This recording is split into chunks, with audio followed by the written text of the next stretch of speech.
I suddenly felt a tightening sensation around my head. It was as if there was a band of something round there which was tightening, and I felt that I was going to faint. I thought that it would be wiser to faint inside the restaurant than outside, and I sat down and waited. It lasted about a minute. It went off and all was well. It was just as if nothing had happened, and I paid the bill and we left, and I completely forgot about that. At 5:15 in the afternoon, it was time to go home. When I arrived at Weedon Crossroads, I turned right onto the A5 and immediately saw a brilliant red light on the left-hand side above the road and a brilliant green light on the other side. My thoughts were that it was an aircraft which was going to zoom over my head and crash. But the other traffic went slowly. I went slowly at the same pace as them because it was a busy road. And I realised soon that these two lights were attached to a grey dumbbell-shaped object which was above the road. It's been estimated since that it was 50 feet wide and about 100 feet above the road. And I went along and of course had to drive underneath it. As I went along the road then towards Church Stowe, where I live, I could look back and I could see this was still there, and the lights were flashing. The green light was still flashing and the red light was not. The next part of the road was covered with trees, and I remember driving under the trees. But when I came out from under the trees, well, I don't remember coming out from them, because suddenly the car was stationary, everywhere was black, real pitch black, and I didn't know where I was. I knew I was in the car because my hands were on the steering wheel. I couldn't see the road, the trees, the buildings. I could see absolutely nothing, not even the car I was sitting in. And of course I sat there and wondered where I was. I wasn't afraid in any way at all, just wondered where I was.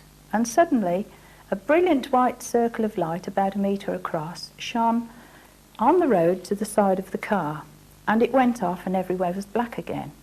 And then another circle of white light, exactly the same as the one before, shone just towards the front of the car, and they went on and off in a circle round the front of the car. And then they went back in a semicircle round to where they started, on and off, and again in the same way to my side of the car, and this one shone in the garden of a cottage on the right-hand side. It was then as if it was turned and it went up the front of the cottage and off the top. I sat there thinking, these lights must have come from above because they were completely circular, but there were no beams, so but I couldn't see anything. I didn't know why they'd come, where they'd come from, or what. And as I sat thinking about this, suddenly I was about 30 yards further down the road, driving in third gear quite normally, as I had done or had been doing at the end of the trees. My journey had taken 30 minutes and it should have taken 15. Somewhere along the line, presumably while I sat in the car, I'd lost 15 minutes of time. I've called them ghost-like beings because I didn't know how to describe them in any other way.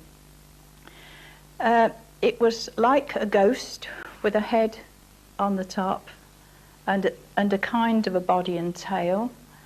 It seemed to come towards me and it seemed to go away, but it didn't change size, and then it was no longer there. And then a more rectangular shaped one came on the other side of the light. It was as if it was standing on one corner, and if you wanted to describe it as a person with a sheet over his head, I suppose you could say, well, there was the head and the other two corners could have been arms and this was the feet. But, and some people have described it as that. I don't think of it as that. I think of it as being another ghost-like shape. I found that my hands were becoming very warm in the palms of my hands, and my fingers started tingling. And I didn't know what that was at all. It usually happened late at night, and I didn't. You know, there's no way about it. I had no idea what it was. We'd got a friend who was ill at the time, sadly dying from cancer, who we used to visit, and when I visited him, I always had contact with him. I always kissed him hello and goodbye, held his hand. And I found that after I'd left him, I felt quite ill for about an hour and a half.